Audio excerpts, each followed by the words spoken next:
اچھا میرے بھائیوں، آج 10 اگست 2025 کو سنڈے کے دن ہمارا جو پبلک سیشن نمبر 211 ہے اس میں ہم اسپیشل کرنٹ افیئر ڈسکس کر چکے ہیں۔ حیات النبی صلی اللہ علیہ وآلہ وسلم اور وفات النبی صلی اللہ علیہ وآلہ وسلم کے حوالے سے اب انشاءاللہ تعالی ہم آپ کی جو ریئل ٹائم پرچیاں ہیں یہ آلموسٹ 100 کے قریب ہیں، کوشش کروں گا یہ ساری کور کر دوں، ایٹ لیسٹ ورڈکٹ ضرور دے دوں، باقی جہاں پر کوئی تفصیل ریکوائرڈ ہوگی تو آپ کو کوئی اپنی ویڈیو ریفر کر دوں گا انشاءاللہ۔ کیا امام کے پیچھے مختلف نیت کے ساتھ نماز پڑھ سکتے ہیں یا امام دو جگہ پر ایک ہی نماز کی جماعت کروا سکتا ہے؟ جی ہو سکتی ہے۔ بخاری مسلم میں حدیث ہے، سیدنا معاذ ابن جبل کہتے ہیں کہ میں نبی علیہ السلام کے پیچھے عشاء کی نماز پڑھتا تھا اور پھر اپنی قوم میں جا کر عشاء کی امامت کروایا کرتا تھا۔ یعنی آپ نے تو اپنی نماز پڑھ لی ہوتی تھی، پھر آپ 4 نفل نیت کرتے تھے اور آپ کے پیچھے آپ کی قوم عشاء کی نماز پڑھتی تھی۔ اس سے یہ بھی ثابت ہوا کہ 4 رکعت نفل اکٹھے بھی پڑھے جا سکتے ہیں، ویسے افضل تو ہے 2 کر کے پڑھنا، لیکن اس صورت میں دیکھیں پڑھے جا سکتے ہیں۔ اس لیے آپ دیکھتے ہیں عرب ملکوں کے اندر جب کوئی شخص مسجد میں لیٹ آتا ہے اور جماعت ختم ہو چکی ہوتی ہے اور کوئی شخص نماز پڑھ رہا ہوتا ہے تو اس کے کندھے پر ہاتھ رکھ کے ساتھ شامل ہو جاتے ہیں، پھر وہ جماعت شروع کر دیتا ہے۔ تو یہ بالکل درست ہے، امام اور مقتدی کی نیت میں فرق ہو نماز کے اعتبار سے تو نماز درست ہے۔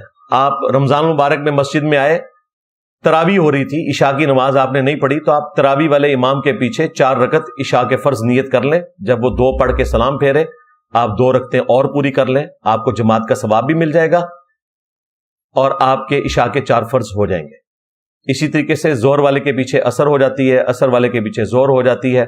مغرب کا ایک ایشو ہے، مغرب والے کے پیچھے عشاء تو ہو جائے گی، عشاء والے کے پیچھے مغرب نہیں ہوگی، یہ ایک کریٹیکل چیز ہے۔ باقی آپ نفل والے کے پیچھے فرض، ایک فرض والے کے پیچھے دوسرے فرض پڑھے جا سکتے ہیں، دوسری جماعت بھی قائم کی جا سکتی ہے، وہ بھی جامع ترمذی میں حدیث موجود ہے۔ نبی علیہ السلام مسجد میں بیٹھے تھے، ایک شخص لیٹ داخل ہوا، آپ صلی اللہ علیہ وآلہ وسلم نے فرمایا کون ہے جو اپنے بھائی کے لیے قربانی کرے؟ اس کی پوری صحیح سند صحیح ابن حبان اور ابن خزیمہ میں موجود ہے۔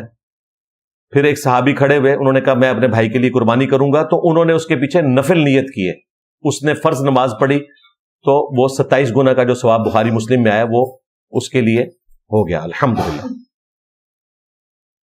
میں نے اپنے امام مسجد کو دربار پر سجدہ کرتے ہوئے دیکھا ہے، کیا میں اس کے پیچھے نماز پڑھ سکتا ہوں؟ او بھائی، یہ دعوت و تبلیغ کا کام صرف میں نہیں کرنا ہے، آپ چپ کر کے سائڈ پہ ہو رہے ہیں کہ میں اس کے پیچھے نماز پڑھوں نہ پڑھوں، بھائی اس کو بتاؤ کہ غلط ہوا ہے۔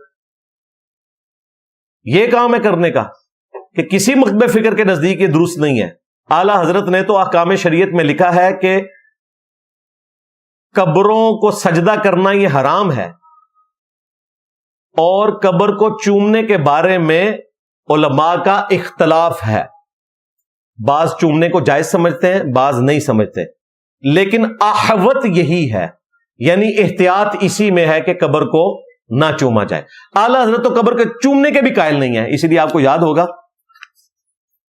جب 1990 میں پہلی دفعہ غلام اسحاق خان نے بے نظیر کی حکومت ختم کی اور اس وقت تازہ ڈاکٹر طاہر القادری صاحب کو بھی اسٹیبلشمنٹ نے لانچ کیا، اس زمانے کے عمران خان تھے، نواز شریف صاحب، ان کو لانچ کیا، تو باقی سیاسی جماعتوں کو، پیپلز پارٹی کو کمزور کرنے کے لیے نا پی ٹی وی کے اوپر پروگرام پھر شروع کیے۔ ایک پروگرام شروع ہوا کٹہرا کے نام سے، اس میں مختلف پولیٹیکل لیڈرز کو بلایا جاتا تھا، آج بھی اس کی ویڈیوز موجود ہیں، وہ ماسٹر پیس پروگرام ہے۔ اس میں ایک پروگرام تھا شاہ احمد نورانی صاحب کا، ان سے کسی نے پوچھ لیا کہ یہ قبر پہ جو لوگ جاتے ہیں سجدہ کرتے ہیں، تو انہوں نے کہا قبر پہ سجدہ کرنا حرام ہے اور اس کو چومنا بھی حرام ہے۔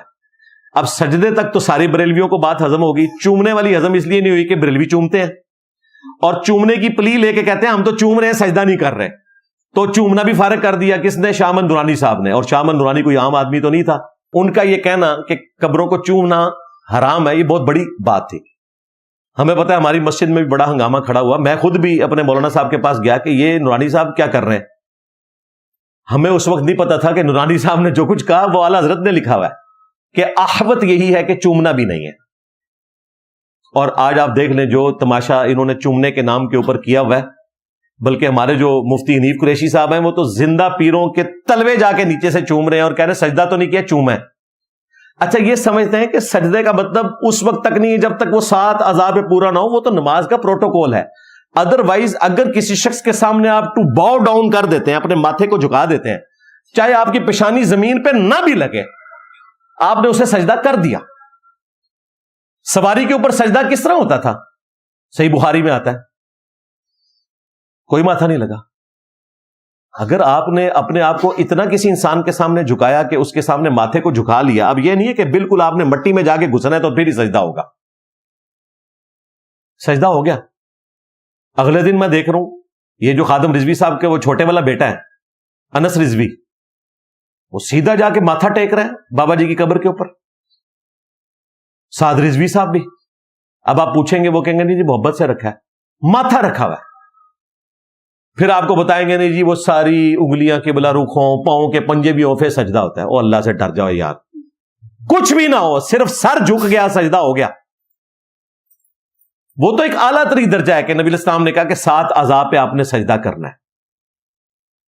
لیکن جب ماتھا جھک گیا تو یہ اصل ہے سجدے کی, باقی ساری چیزیں ثانوی ہیں. میرے دوست کی شادی نہیں ہو رہی, نہ کوئی رشتہ مل رہا ہے, کوئی وظیفہ بتا دے. وظیفہ پہلے تو اس کے دنیاوی کوئی وجہ تلاش کی جائے گی کہ شادی کیوں نہیں ہو رہی. ہو سکتا ہے کہ فائنینشیل پوزیشن ان کی ایسی نہیں ہے یا ان کے گھر کی ایسی سچویشن نہیں ہے. اگر سب کچھ ٹھیک ہے تو پھر آپ نے ظاہرہ روحانی معاملات کی طرف تو پیرلل میں جانا ہی ہے. تو وہ 3 وظائف میں نے بتائے ہوئے ہیں ہر مصیبت ہر پریشانی سے بچنے کے لیے. تینوں اسماء اعظم ہیں, لا الہ الا انت سبحانک انی کنت من الظالمین. سورۃ الانبیاء میں بھی آیا اور جامعہ ترمذی میں آیا کہ یونس علیہ السلام کی دعا کے ذریعے جو بھی اللہ سے مانگتا ہے اللہ محروم نہیں لوٹاتا. تو آپ نے دعا سے پہلے یہ پڑھ لینا ہے اور ساتھ درود شریف. دوسرا حسبنا اللہ ونعم الوکیل, جو قرآن میں آیا کہ نبی الاسلام اور ان کے اصحاب کا وظیفہ تھا کافروں کے اگینسٹ. اور صحیح بخاری میں آیا کہ حضرت ابراہیم علیہ السلام کو جب آگ میں پھینکنے لگے تھے ان کا وظیفہ بھی حسبنا اللہ ونعم الوکیل تھا. اور تیسرا یا حی یا قیوم برحمتک استغیث. جامعہ ترمذی میں حاکم میں سنن نسائی الکبریٰ میں آیا کہ نبی علیہ السلام ہر مشکل اور پریشانی میں انہی اذکار کے ذریعے اللہ کی طرف متوجہ ہوتے تھے. وتر کی نماز کا اصل حکم اور وقت کیا ہے؟ حکم سے مراد کیا کہنا چاہ رہے ہیں؟ یعنی کہ واجب ہے, فرض ہے, اس قسم کا حکم؟ وتر تو سنت ہے جی, لیکن تاکیدی سنت ہے. مولا علی نے کہا کہ یہ سنت ہے جامعہ ترمذی میں سنن دارمی میں, لیکن اسے مت چھوڑو. وقت اس کا عشاء کے ساتھ ہے, جب تک عشاء کا وقت رہتا ہے وتر کا وقت رہتا ہے.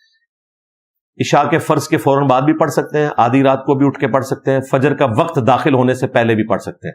فجر کی اذانیں نہیں, اذانیں تو صرف رمضان میں ایگزیکٹلی ختم سحری کے وقت ہو رہی ہوتی ہیں, عام دنوں میں تو اذانیں 10-15 منٹ لیٹ بھی ہو جاتی ہیں.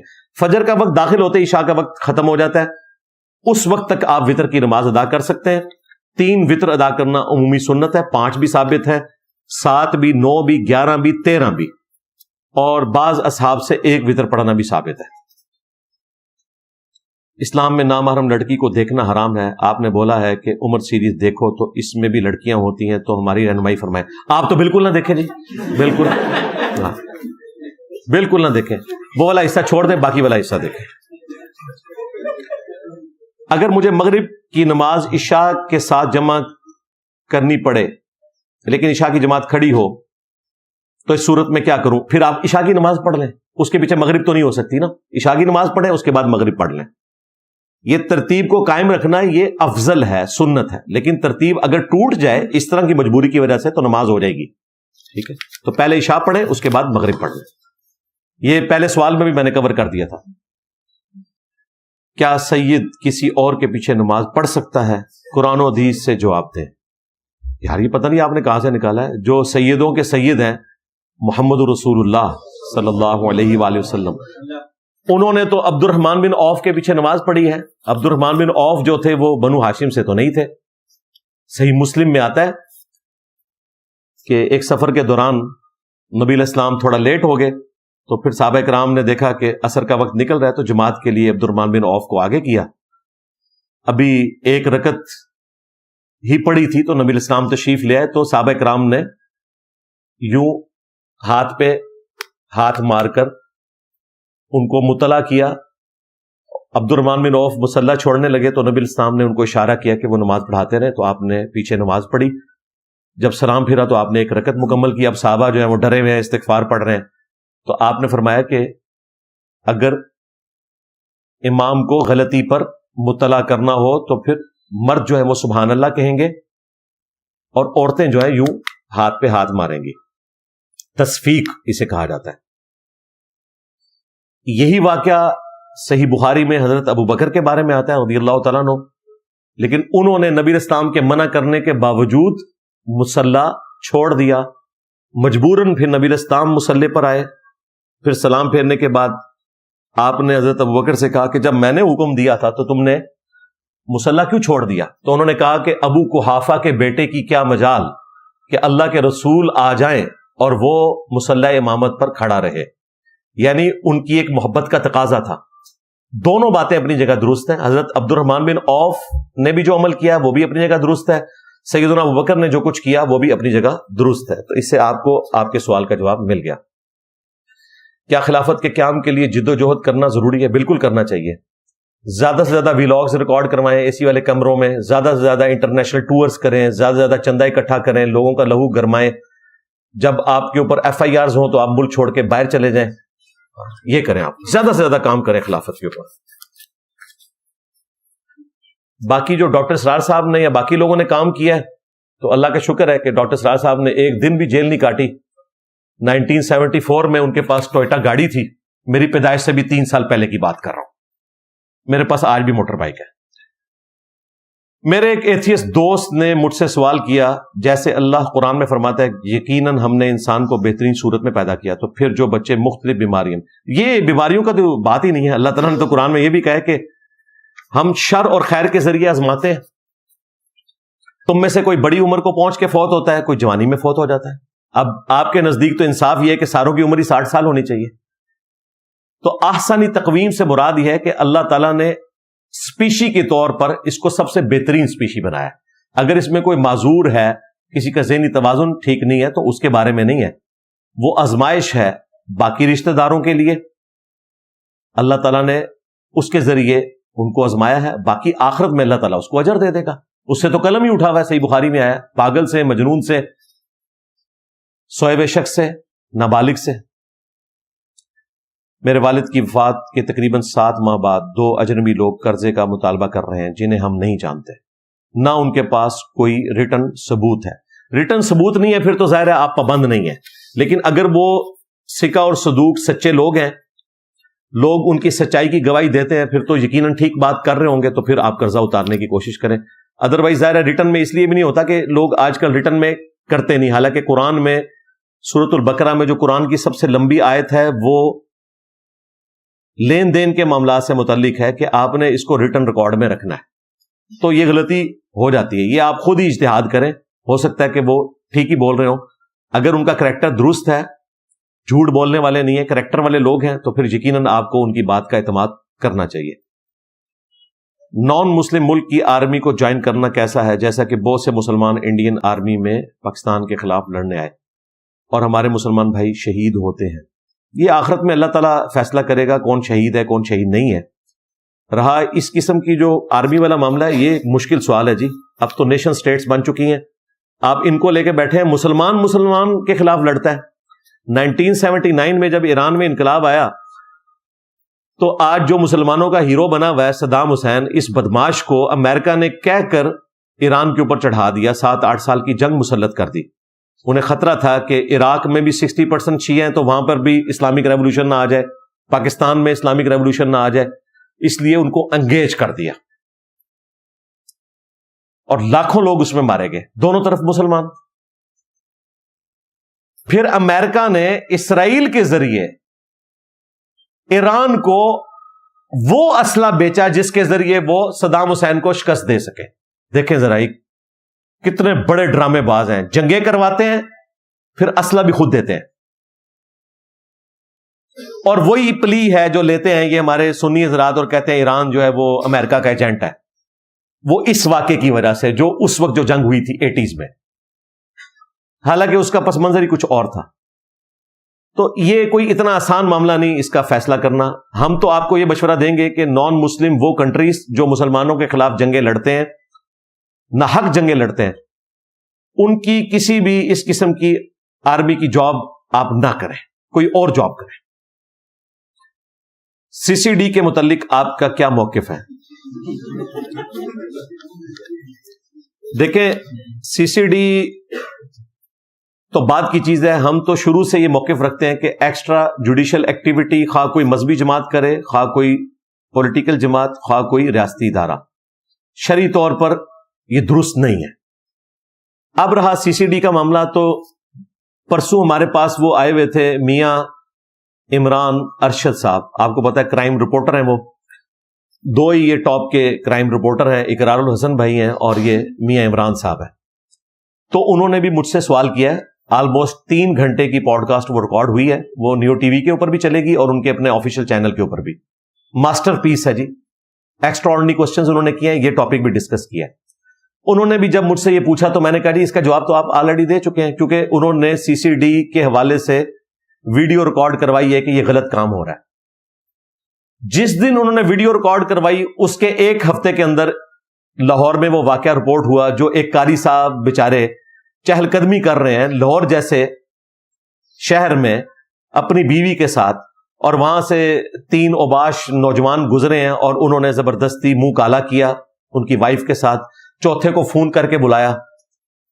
اب وہ اتنی دردناک خبر تھی کہ وہی عمران صاحب جو 1 ہفتہ پہلے سی سی ڈی کو کہہ رہے تھے یہ ناجائز ہے، یہ غلط ہے، اس ویڈیو میں وہ المدد یا سی سی ڈی کہہ رہے تھے، یعنی میں انورٹڈ کاماز میں، اور کہا یہ تو ڈوبتے کو تنکے کا سہارا ہے، کہاں ہے سی سی ڈی؟ تو سی سی ڈی نے جناب 48 گھنٹے کے اندر ان کو تلاش کیا اور ان کو اپنے بزرگوں تک پہنچا دیا، یعنی فل فرائی کر دیا، ہاف فرائی نہیں، فل فرائی۔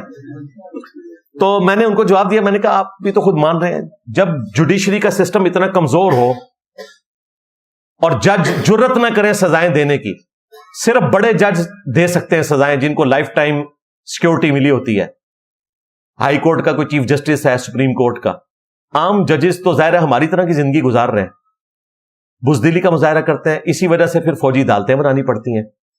تو سی سی ڈی جو بنی ہے، آپ یہ نہ سمجھیں کہ سی سی ڈی میں کوئی ایک ایس پی بیٹھا ہے یا کوئی ڈی پی او بیٹھا ہے اور وہ بیٹھ کے فیصلہ کرتا ہے کہ فلاں کو پھڑکا دو، اس طرح نہیں ہوتا۔ بہت بڑے لیول کے آفیسرز بیٹھتے ہیں، پوری فائل سامنے رکھی جاتی ہے، پورا ڈیسیژن ہوتا ہے۔ سزا جو ہو رہی ہے نا، اس کے طریقے سے آپ کو اختلاف ہو سکتا ہے کہ جوڈیشری کے تھرو ہونی چاہیے، لیکن سزا جو ہو رہی ہے نا وہ قرآن و سنت میں یہی سزا ہے، فساد فی الارض کی، کہ مخالف سمت کے ہاتھ پاؤں کاٹے جائیں، سولی دیا جائے، ملک بدر کیا جائے، ٹکڑے ٹکڑے کیے جائیں ایسے لوگوں کے۔ شرعی سزا یہی ہے، ہم صرف طریقے سے اختلاف کر رہے ہیں کہ کہیں نہ حق کسی کو سزا نہ ہو جائے، اسی لیے ہم کہتے ہیں نا کہ جوڈیشری کے تھرو ہو۔ تو جوڈیشری کی تو ہمت آپ کو پتا ہے، تو اس کے لیے پھر انہوں نے یہ طریقہ اڈاپٹ کیا اور اس میں بھی بڑی ذمہ داری کے ساتھ کرتے ہیں۔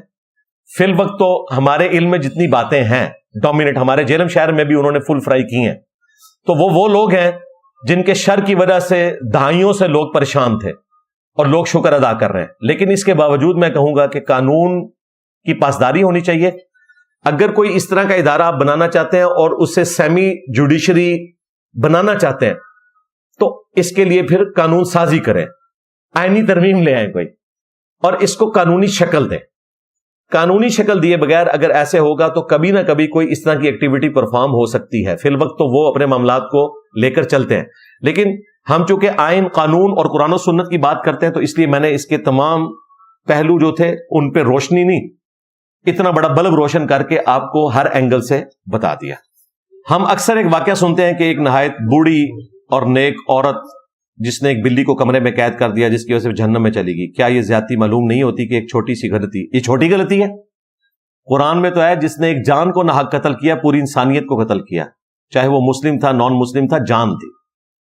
تو جان تو جانور کے اندر بھی اللہ نے رکھی ہوئی ہے بھائی، جانور کے ساتھ زیادتی کرنا بھی اللہ کے نزدیک تو جرم ہے، اللہ نے زندگی اس میں رکھی ہوئی ہے، تو زیادتی والی اس میں کون سی بات ہے؟ آپ کو زیادتی کہاں لگی ہے؟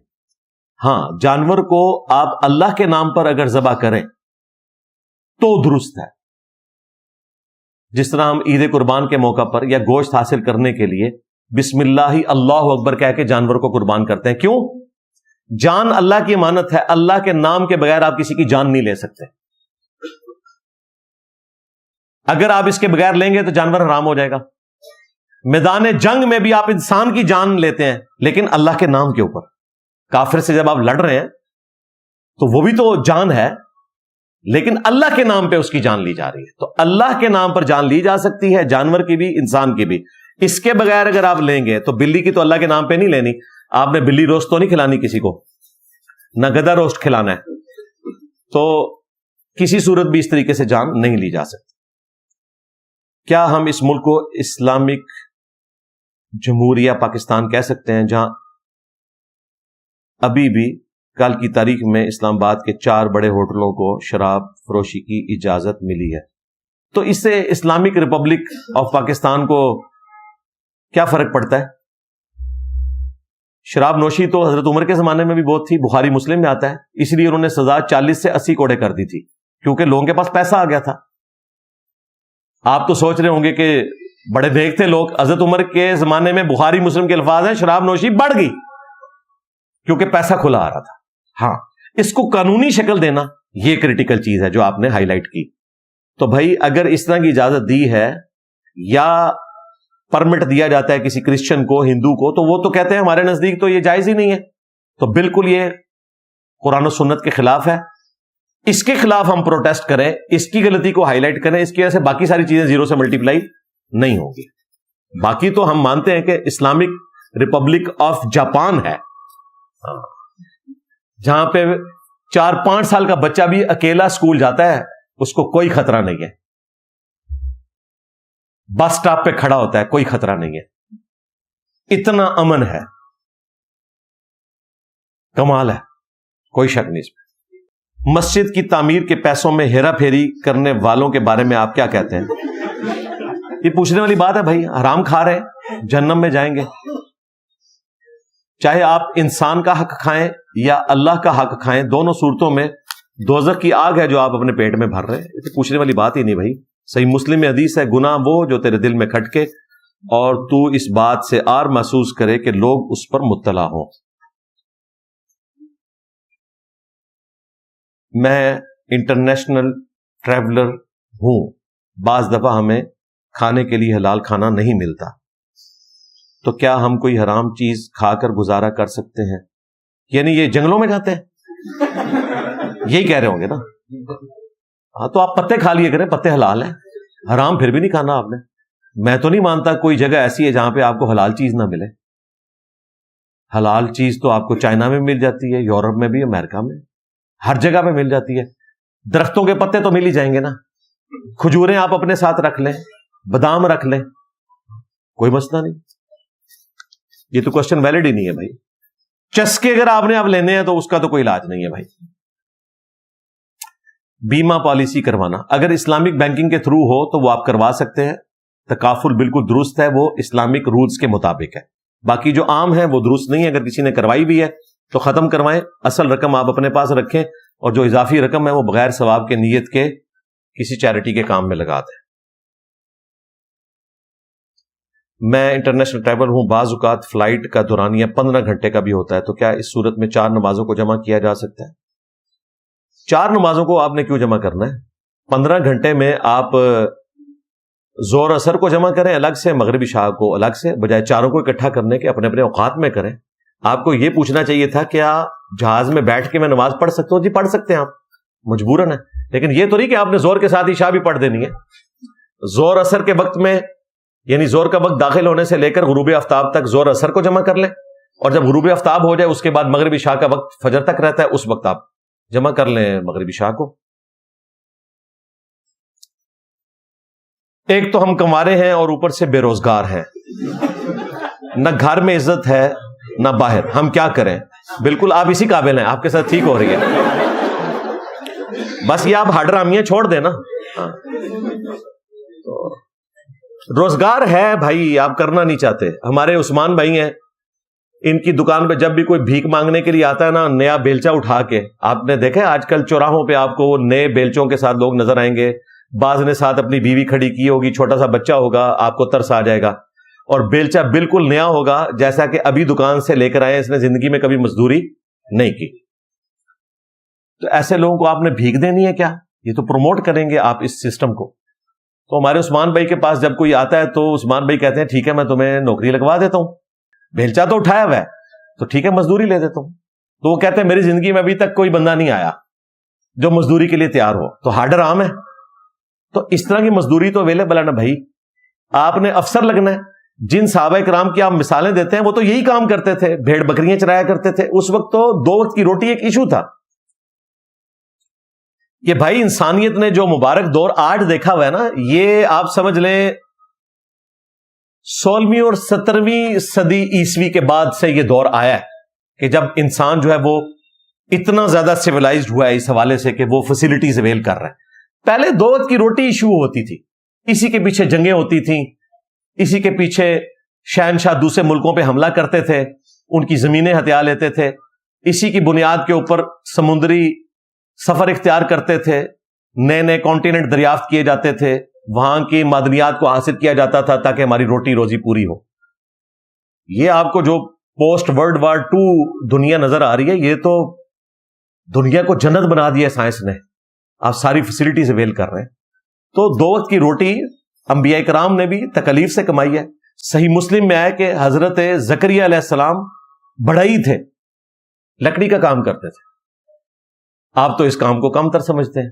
ہمارے نبی علیہ السلام بخاری مسلم میں آیا کہ بکریاں چرایا کرتے تھے قریش مکہ کی، بہت کم پیسوں کے عوض، تو کام کیے انبیاء کرام نے اپنے ہاتھوں سے۔ حضرت داؤد علیہ السلام لوہار تھے، یہاں پر لوہار کسی کے لیے ایک گالی سمجھا جاتا ہے۔ تو مزدوری اویلیبل ہے بھائی، اگر نہیں مل رہی تو عثمان بھائی سے آپ بعد میں رابطہ کریں، بیلچا بھی لے دیں گے۔ اگر منگنی شدہ شخص کو بعد میں کوئی دوسری عورت پسند آ جائے تو وہ کیا کرے؟ ایسی دی تیسی تیری۔ اگر اس کو وائس ورسا کریں کہ جس سے آپ کی منگنی ہوئی ہے اور وہ آپ کو بڑی پسند ہے، اسے کوئی اور پسند آ جائے تو یہ کیا کہے گا کہ ٹوٹے کر دیتے جا، تیرے بھی ٹوٹے ہونے چاہیے تیرے۔ اس کا کوئی اینڈ نہیں ہے بھائی۔ شادی کے بعد ساری عورتیں برابر ہوتی ہیں بھائی۔ شادی کے بعد آپ نے ایک اچھے دوست ہم سفر کے ساتھ زندگی گزارنی ہے جو خوشی اور غمی میں آپ کا ساتھی ہے، اس میں خوبصورتی اور باقی چیزیں یہ ثانوی حیثیت رکھتی ہیں، یہ ذہن میں رکھیے گا۔ اصل چیز ہے دکھ سکھ کا ساتھی، اور وہ آپ کرائیٹیریا رکھیں۔ بخاری مسلم میں حدیث ہے، عورت سے 4 وجوہات کی بنا پہ شادی کی جاتی ہے۔ نمبر 1 حسب و نسب، اعلی خاندان، نمبر 2 دولت، نمبر 3 خوبصورتی، اور نمبر 4 دینداری۔ پھر نبی اسلام نے فرمایا اللہ کے بندو دیندار عورت کے ساتھ شادی کر کے دنیا اور آخرت کی کامیابی حاصل کرو، پہلی پرائورٹی دینداری کو دو۔ آج کل بعض لوگ سوشل میڈیا پر آپ کے اسٹوڈنٹس کو گستاخی والے معاملات میں ٹریپ کر کے توہین مذہب کے کیسز میں پھنسا رہے ہیں۔ پلیز اس حوالے سے لوگوں کو ایجوکیٹ کریں۔ یہ رپورٹ ہمیں ملی ہے، رات کو مجھے ارشاد بھائی نے بتایا، ان کے پاس آڈیو آئی بھی تھی، ہمارے ایک اسٹوڈنٹ ہیں دانش بھائی، انہوں نے اس چیز کو ہائی لائٹ کیا، اور لوگوں نے بھی مجھے وقتاً فوقتاً پچھلے 1 سال کے اندر کافی ساری چیزیں بھیجی ہیں۔ بس میں اس پہ صرف ایک جملے میں ہی ورڈکٹ دوں گا کہ وہ لوگ جنہوں نے واٹس ایپ کے اوپر چینلز بنائے ہوئے ہیں یا گروپس بنائے ہوئے ہیں اور میری تصویر لگائی ہے، اس کا یہ مطلب نہیں کہ وہ ہمارے اسٹوڈنٹس ہیں۔ چونکہ اب علمی میدان میں یہ لوگ ناکام ہو چکے ہیں، تو یہ وہی کام کر رہے ہیں جو ان کے بڑوں نے کیا تھا، جو سورہ آل عمران میں آتا ہے کہ یہودی کہتے تھے صبح کے وقت نبی پر ایمان لے آؤ، شام کے وقت کفر کر دینا تاکہ اس کے ساتھی اس کو چھوڑ جائیں۔ حالانکہ وہ ایمان لاتے ہی کوئی نہیں تھے، اوپر سے مسلمان ہوتے تھے، منافق تھے۔ آج کل لوگ یہ کر رہے ہیں کہ میری ڈی پی والی کوئی تصویر لگا دی، کسی اور بندے کی جس نے میرے ساتھ تصویر کھنچوائی تھی، وہ تصویر آپ نیٹ سے لے سکتے ہیں، وہ اپنی ڈی پی پہ لگائی، جس سے یہ شو کرنے کی کوشش کی کہ یہ اسٹوڈنٹ ہے۔ پھر گروپ بناتے ہیں، پھر اس گروپ کے اندر ایک کوئی ڈمی بندہ ایڈ ہو کر کوئی گستاخانہ چیز بھیجتا ہے، اور پھر جو بیچارے بھولے بالے ہمارے اسٹوڈنٹ ہیں ان میں سے کوئی ایڈمن سے رابطہ کرتا ہے جو کہ پہلے ہی منافق ہے، یہود و نصارہ کا ایجنٹ، اوریجنل والا ایجنٹ، وہ کہتا ہے جی مجھے بھیجو وہ کون سی گستاخانہ چیز شیئر ہوئی ہے، حالانکہ تجھے پتا ہے کون سی ہوئی ہوئی ہے شیئر، وہ بھیجتا ہے اور پھر FIA میں تو جائیں گے تو آپ پہ کیس بن جائے گا۔ تو کوئی ضرورت نہیں دنیا میں کہیں بھی گستاخی ہو رہی ہے کہ آپ اس کو ہائی لائٹ اس حوالے سے کریں کہ آپ کسی کو بھیجیں۔ یہ آج کل جو اسلام آباد ہائی کورٹ میں توہین مذہب کا کیس چل رہا ہے، اس میں جو گستاخ لوگوں نے ہمارے بچوں کو ٹریپ کیا ہے، اگرچہ وہ سیکس کو یوز کر کے کیا ہے لیکن اس میں پھر انہوں نے حرکت یہی کی ہے، اسی طریقے سے چیزیں منگوا کے ان کو ٹریپ کر کے، اور آج دیکھیں 400 کے قریب لوگ جو ہیں وہ پھنسے پڑے ہوئے ہیں۔ اب قانون تو ظاہر ہے اپنا راستہ لے گا، پاکستان کے قانون میں توبہ بھی کوئی نہیں گستاخی کے اوپر، اگر آپ نے گستاخی کر دی تو اب سزا تو اسٹیبلش ہوگی، اب کیا کریں؟ تو اس لیے احتیاط سے کام لیں۔ کیا ولیمہ کرنا سنت ہے؟ بالکل سنت ہے، نبی الاسلام نے ترغیب دلائی ہے، بلکہ بخاری مسلم میں ہے کہ ولیمے کی آپ نے دعوت بھی ریجیکٹ نہیں کرنی۔ نبی الاسلام نے اگرچہ آپ کو ایک موقع پر ایک بکری قربان کرنی پڑی تو آپ نے ولیمہ کیا، اس کے ذریعے اناؤنسمنٹ کی اپنے نکاح کی۔ اور ولیمہ ہوگا شادی کے بعد، یہ بعض لوگ شادی اور ولیمے کو اکٹھا رکھ لیتے ہیں، نہیں، اور اس کے لیے میاں بیوی کا ازدواجی تعلق قائم ہونا ضروری نہیں ہے، البتہ ایک دفعہ خلوت میں ملے چاہے وہ تعلق قائم ہوا یا نہیں ہوا، میں کوڈ ورڈز میں بات کر رہا ہوں، اس کے اگلے دن ولیمہ ہو سکتا ہے، بیسیکلی وہ اناؤنسمنٹ ہے۔ وہی جو ہوتی ہے صرف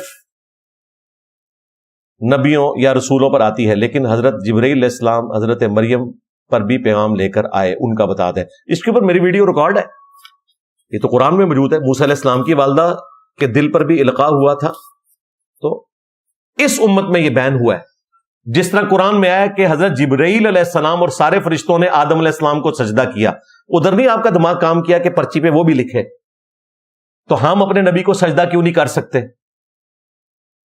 آیا نا قرآن میں، تو اس کا جواب کیا ہے کہ وہ پہلی امتوں کے لیے تھا، یہ بھی پہلے امتوں کے لیے تھا۔ کشف، الہام، خواب، اس کے اوپر میری تفصیلی ویڈیو ریکارڈ ہے، رپلائی ٹو ڈاکٹر اشرف جلالی آن کشف اینڈ الہام، اور رپلائی ٹو مولانا اسحاق آن ختم نبوت، یہ 2 ویڈیوز ہیں، PhD تھیسز ہے، اس میں نے سب کچھ بتایا، کشف کیا ہوتا ہے، الہام کیا ہوتا ہے، شرح صدر کیا ہوتا ہے، خواب کیا ہوتے ہیں، اگلی امتوں میں کیا شرعی حکم تھا، اس امت میں کیا شرعی حکم ہے، وہ تفصیل سے آپ دیکھ لیں۔ آزر کا بتا دیں کہ وہ حضرت ابراہیم علیہ السلام کے کیا لگتے تھے۔ مشکات میں لکھا ہے کہ وہ ان کے باپ تھے، لیکن شیعہ اور سنی حضرات کہتے ہیں وہ ان کے چچا تھے۔ جی وہ حاکم میں یہ بھی روایت موجود ہے، امام طبری نے بھی اس کو اختیار کیا ہے، تو یہ امت میں اس حوالے سے اختلاف ہے کہ آزر ان کے چچا تھے یا والد تھے۔ باپ تو تھے دونوں صورتوں میں، وہ تو قرآن میں ہے کہ اپنے باپ آزر سے کہا حضرت ابراہیم علیہ السلام نے۔ اب باپ جو ہے وہ عربی میں چچا کے لیے بھی بولا جاتا ہے، بخاری مسلم میں حدیث ہے کہ چچا باپ کی مثل ہوتا ہے۔ والد وہ نہیں تھے، مضبوط رائے یہی ہے، کیونکہ بعد میں حضرت ابراہیم علیہ السلام نے اپنے بڑھاپے میں جا کے یہ دعا کی ہے، رب اجعلنی مقیم الصلاۃ ومن ذریتی ربنا وتقبل دعاء ربنا اغفر لی ولوالدی وللمؤمنین یوم یقوم الحساب۔ حالانکہ آپ کو جوانی میں اللہ تعالیٰ نے منع کر دیا تھا کہ تیرا باپ مشرک ہے، اس کے لیے دعا نہیں کرنی، تو بڑھاپے میں جا کر انہوں نے یہ دعا کیوں کی؟ سورہ ابراہیم میں آتا ہے، اور والد کے لیے مغفرت کی دعا کی۔ اس میں اشارہ ہے کہ جس کو باپ کے طور پر قرآن نے ذکر کیا آزر، وہ باپ یعنی چچا تھا، والد نہیں تھا، ورنہ یہ والی دعا بین ہوتی۔ اور قرآن میں آیا کہ حضرت ابراہیم علیہ السلام دعا کرنے سے رک گئے، جب دعا کرنے سے رک گئے تھے پھر بڑھاپے میں دوبارہ سے دعا کیوں کی؟ اٹ مینز کہ والد ان کے اور تھے، ان کا نام تارخ ملتا ہے تاریخ کے اندر، امام حاکم نے بھی اس طرح کی روایتیں نقل کی ہیں۔ بہرحال دونوں طرف کی رائے موجود ہے۔ ہمارے استاد مولانا اسحاق صاحب نے بڑی اچھی بات کی تھی کہ اگر کوئی حضرت ابراہیم علیہ السلام کے والد کو قرآن پاک کی اس آیت کے تحت کافر مانتا ہے تو اس سے کوئی گستاخی والا ایلیمنٹ نہیں ہو جاتا، کیونکہ ظاہر ہے ان کے سامنے تو دعوت پیش کی گئی نا، ہمارے نبی علیہ السلام کے ماں باپ کے سامنے تو دعوت پیش ہی نہیں ہوئی، والد تو 6 مہینے پہلے فوت ہو گئے، اور والدہ 6 سال کے تھے جب نبی علیہ السلام دنیا سے گئے، ان پہ تو دعوت ہی پیش نہیں نہ ہوئی. وَمَا كُنَّا مُعَذِّبِينَ حَتَّى نَبْعَثَ رَسُولًا، ہم عذاب نہیں دیں گے جب تک رسول کو مبعوث نہ کرے. تو ان کے سامنے تو رسول آئے نہیں ہے، لیکن حضرت ابراہیم علیہ السلام نے تو اپنے والد کو کتنے پیار سے، یا باپ کو کتنے پیار سے دعوت دی. سورہ ابراہیم میں آیا یا اباتی یا اباتی یا اباتی کہہ کے، لیکن انہوں نے کہا کہ میں تجھے سنسار کروا دوں گا، تو میرے نظروں سے دور ہو جا. پھر حضرت ابراہیم علیہ السلام نے بھی غصے کا اظہار کیا، انتم وآباؤکم فی ضلال مبین، تم بھی، تمہارے سارے بزرگان دین بھی کھلی گمراہی میں تھے. تو مولانا اسحاق صاحب نے اچھی بات کی تھی کہ اگر نبی کے جسم کا حصہ کافر ہو سکتا ہے نا، تو نبی کا والد بھی کافر ہو سکتا ہے، پاسبلٹی موجود ہے. حالانکہ نبی کا جو والد ہے وہ نبی کے جسم کا حصہ نہیں، نبی اس کے جسم کا حصہ ہے. لیکن جو نبی کا اپنا بیٹا ہے وہ تو اس کے جسم کا حصہ ہے نا. تو قرآن تو کہتا ہے کہ حضرت نوح علیہ السلام کا بیٹا کافر ہے. بلکہ بخاری میں تو آتا ہے کہ قیامت والے دن حضرت نوح علیہ السلام اسی وجہ سے پیچھے ہٹیں گے سفارش کرنے سے کہ مجھے آج اپنی غلطی یاد آ رہی ہے کہ میں نے اپنے کافر بیٹے کے لیے دعا کی تھی. اور قرآن میں آیا کہ اے نوح جاہلوں میں نہ ہو. پھر نوح علیہ السلام نے معافی مانگی، سورہ ہود میں آتا ہے. تو اگر نبی کی اپنی اولاد کافر ہو سکتی ہے نا، تو نبی کے والد کا کافر ہونا اس کے مقابلے پہ چھوٹی بات ہے. نبی علیہ السلام کے جو والدین کا ہم ذکر کرتے ہیں اس میں ہم یہ ڈاکٹرن نہیں ڈسکس کر رہے، اس میں دوسری ڈاکٹرن ڈسکس ہو رہی ہے کہ ان کے سامنے تو ایمان پیش ہی نہیں ہوا. ہاں جس کے سامنے پیش ہوا اس نے کفر کیا، ہم مانتے ہیں. ابو لہب، وہ باپ تھا نبی علیہ السلام کا، چچا تھا نا ابو لہب، تو کفر کی حالت میں مرا، آج تک لعنتیں کھا رہا ہے. تبت یدا ابی لہب وتب، کیونکہ اس کے سامنے دعوت پیش ہوئی، اس نے انکار کیا. میری جاب دوسرے شہر میں ہے، کیا میں وہاں 5 دن قیام کے دوران قصر کر سکتا ہوں؟ جی 19 دن سے کم ہو تو آپ کر سکتے ہیں. اگر وہ آپ کے شہر سے نکل کر 20 کلومیٹر کا سفر ہے، اگر اس سے کم ہے تو پھر نہیں. بی بی پاک دامن کا بتا دیں، کہتے ہیں ان پر ظلم و ستم کیے گئے. سب کہانیاں بھائی، کوئی تاریخ کنفرم نہیں ہے کہ یہ کون لوگ ہیں، کن کے مزار بنائے ہوئے ہیں. جیلم میں سلمان فارسی کا مزار بنایا ہوا ہے سلمان پارس کے نام سے، اندازہ کر لیں آپ. تو اس طرح مزارات مختلف بنے ہوئے ہیں، ان کے بارے میں کوئی وثوق سے نہیں کہہ سکتا. ایک شخص پر قرض ہو، وہ اسے ادا کرنے کی استطاعت نہ رکھتا ہو، اس حالت میں وفات پا جائے، تو اسلام اس کے بارے میں کیا کہتا ہے؟ اسلام تو یہ کہتا ہے کہ جی شہید کا بھی قرض معاف نہیں ہے. اسلام تو یہ کہتا ہے، یہ صحیح مسلم میں حدیث ہے کہ شہید کے سارے گناہ معاف ہیں سوائے قرض کے. بخاری مسلم میں حدیث ہے کہ اسلام یہ کہتا ہے کہ نبی علیہ السلام مقروض کا جنازہ ہی نہیں پڑھاتے تھے جب تک کہ اس کے قرض اتارنے کی کوئی ذمہ داری نہ لے. اور جب اللہ نے وسعت دی پھر نبی علیہ السلام خود قرض اتار دیتے تھے اور کہتے تھے النبی اولی بالمؤمنین من انفسہم وازواجہ امہاتہم. حالانکہ اس آیت کا مطلب کچھ اور ہے. اس آیت کا مطلب ہے نبی مومنین پر ان کی جانوں سے بڑھ کر حق رکھتے ہیں، اور نبی کی بیویاں امت کی مائیں ہیں. لیکن نبی علیہ السلام اس کو اپنے حق میں استعمال کرتے تھے کہ چونکہ میرا حق ہے تو یہ میرے بچوں کی مانند ہے، تو ان کا قرضہ میں اتاروں گا. حالانکہ اللہ نے ان کو یہ نہیں کہا تھا، اللہ نے تو کہا تھا کہ بچوں کا کام ہے کہ اپنے نبی کی خدمت کریں. اس لیے ہم کہتے ہیں ہمارا پیر وہ ہے جو بھوکا رہ کے اپنے ماننے والوں کو کھلاتا ہے، اور تمہارے پیر وہ ہیں کہ جو نہ تمہاری عزتیں چھوڑتے ہیں، نہ مال چھوڑتے ہیں، نہ جائیداد چھوڑتے ہیں، نہ دنیا چھوڑتے ہیں تمہاری، نہ آخرت چھوڑتے ہیں، خود بھی ڈوبتے ہیں تمہیں بھی ڈبو دیتے ہیں. تو بھائی یہ ذمہ داری ہے کہ قرآن میں اسی لیے آیا کہ آپ نے میت کی وصیت پوری کرنی ہے، قرض اتارنا ہے، اس کے بعد وراثت تقسیم کرنی ہے. یہاں وراثت لوگ کہتے ہیں نہیں وراثت تقسیم کری ہے وہ ابا جی نے جڑا قرض لیا سی آپ بھگتن گے، یعنی ابا جی کے پیسے پہ آپ یاشی کر رہے ہیں اور آپ کہہ رہے ہیں ابا جی جہنم میں جان. لعنت ہے جی ایسی اولاد کے اوپر جو اپنے ماں باپ کے پیسے پہ یاشی کر رہی ہے اور اپنا وہ پیسہ جو ماں باپ سے لیا ہے وہ پیسہ لگا کے اپنے ماں باپ کو جہنم سے نہیں بچا سک رہے. بیوی کا میکے میں جانا کس حد تک ٹھیک ہے؟ مطلب اگر بیوی کثرت سے میکے جانا شروع کر دے تو روکنا غلط تو نہ ہوگا. اب یہ کثرت کی ڈیفینیشن کیا ہے بھائی؟ کیا ہے؟ کس کا سوال ہے بھائی؟ یہ لکھے نا.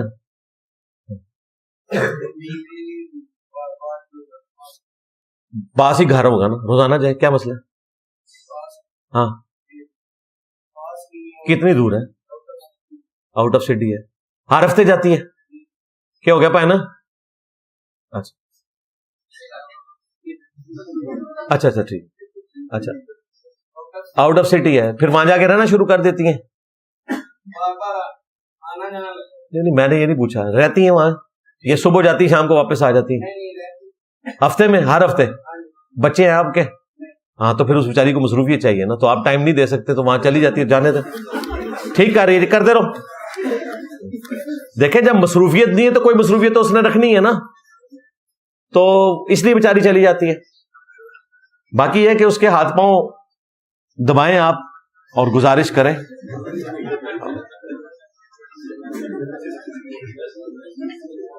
اوور تھنکنگ کا علاج کیا ہے؟ میں ہر بات میں بہت زیادہ اوور تھنکنگ کرتا ہوں, تو آپ کو پتا چل گیا نا, تو اوور تھنکنگ سے بچ جائیں. بالکل میں آپ کو صحیح بات بتا رہا ہوں. دیکھیں یہ اعتراض ہی غلط ہے اوور تھنکنگ والا. اس کی وجہ یہ ہے, آج تک کسی نے اعتراض کیا ہے کہ میری آنکھیں ہر وقت دیکھتی رہتی ہیں, میں کہیں پر بیٹھا ہوں میرے کانوں میں کوئی نہ کوئی آواز آتی رہتی ہے, کیونکہ کانوں کا کام ہے 100% سننا, آنکھوں کا کام ہے 100% دیکھنا, جب تک کہ آپ ان کو بند نہ کر لیں. آپ کہتے ہیں کہ جی سمجھ نہیں آتی, دل میرا روزانہ 1,00,000 دفعہ دھڑکتا ہی رہتا ہے, تو دل کا کام ہے. اس طرح دماغ کا بھی ایک کام ہے. کیا دل کو دھڑکنے سے آپ روک سکتے ہیں؟ دماغ کو سوچنے سے نہیں روکا جا سکتا. یہ تو آپ ان پرنسپل بات سمجھ لیں.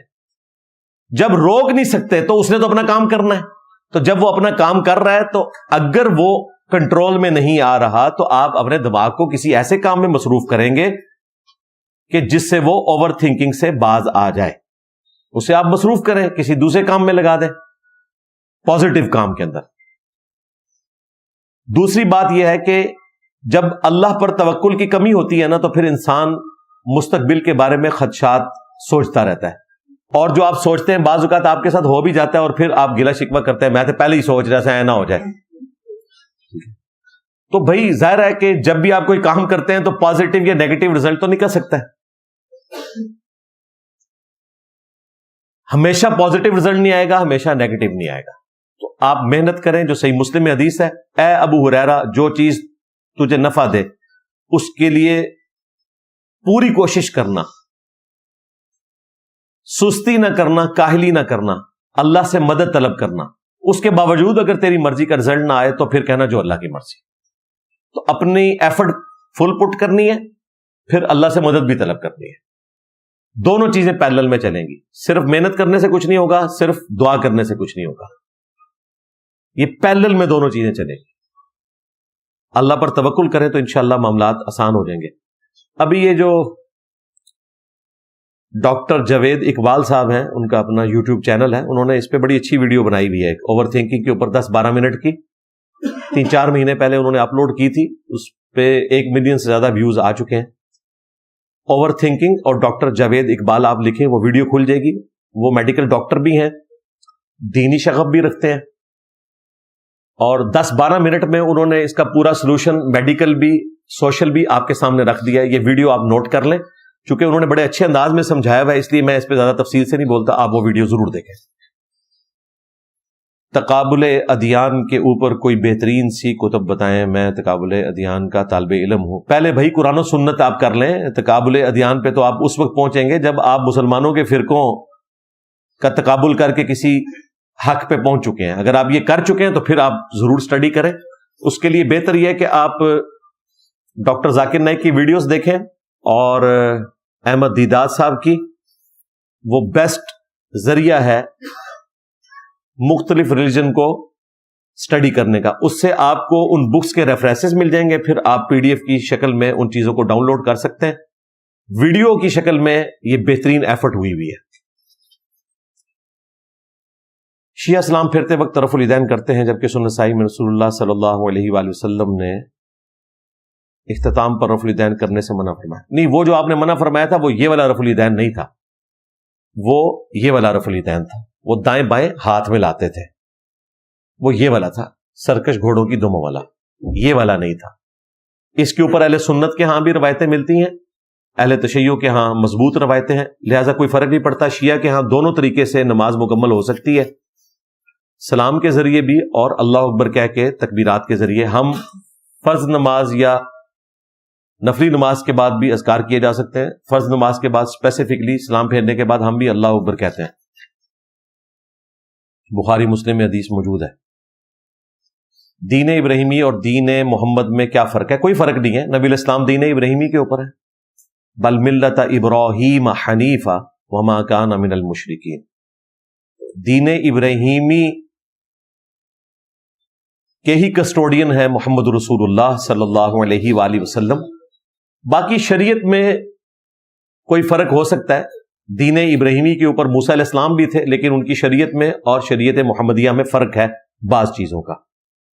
اس طریقے سے بنی اسرائیل میں کچھ عرصہ کے لیے قبلہ جو ہے وہ یروشلم بن گیا تھا. نبی علیہ السلام نے بھی 17 مہینے تک یروشلم کی طرف منہ کر کے نماز پڑھی مدینہ شریف میں، صحیح بخاری میں آتا ہے. بعد میں تحویل قبلہ ہوا. باقی ان پرنسپل توحید، عقائد، نظریات آپ دیکھیں. ہم تو عید قربان کی قربانی کو سنت ابراہیمی کہتے ہیں. حج کی جتنی ایکٹیویٹیز ہیں سنت ابراہیمی ہے. تو دین ابراہیمی اور دین محمدی ایک ہی ہے صلی اللہ علیہ وآلہ وسلم. میں سارا دن پب جی کھیلتا رہتا ہوں، اس کے بارے میں کچھ ارشاد فرمائے. کیا ارشاد فرمائے جی؟ ثواب کا کام ہے، کرتے رہے.